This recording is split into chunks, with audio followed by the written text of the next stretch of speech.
The world's tallest mountains, driest deserts, and thickest jungles can't all exist in one country.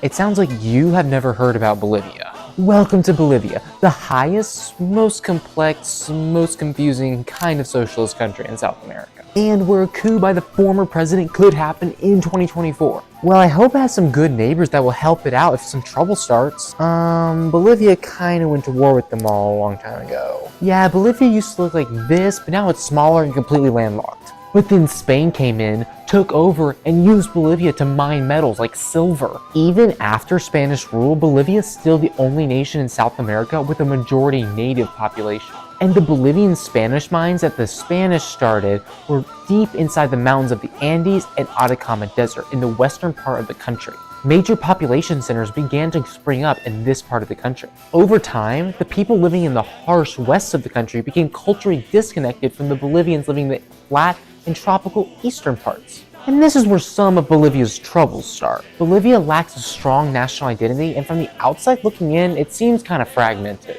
I mean, it literally has two different capitals, one holding the presidential and congressional seats in La Paz, and the other holding the judicial center in Sucre. La Paz is actually the highest capital in the world, nestled deep in the Andes Mountains and on the shores of the highest lake in the world, Lake Titicaca. Bolivia even has two different flags, one representing the government and the other representing the indigenous people. For a long time, the disconnect between people in Bolivia was used by foreigners to extract resources like silver, salt, and lithium from the country. But in 2006, Evo Morales became president, campaigning on socialism and indigenous rights. Evo's government nationalized many resource industries, bringing Bolivia's own wealth back into its hands. Before too long, the Bolivian economy was rapidly improving and poverty had been slashed in the country. But Morales made some suspect allies with Venezuela and Cuba and took a bit from their playbook. He began to violate the number of term limits that the Constitution allowed for a president, but that was okay at the time since he was pretty popular. But then in 2019, he was accused of rigging the election to avoid a runoff, and he subsequently resigned. This move has thrown Bolivia into chaos.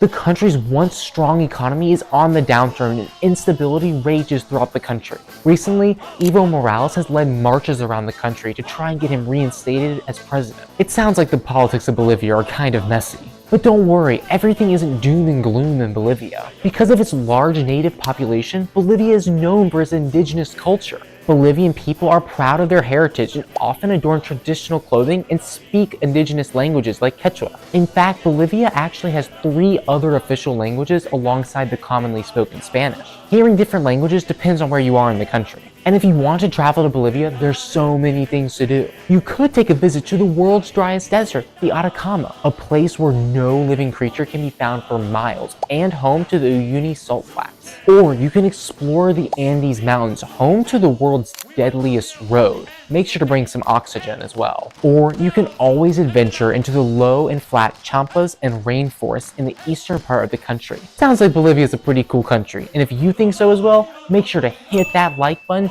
and subscribe for our trip to the Balkan nation of Bosnia.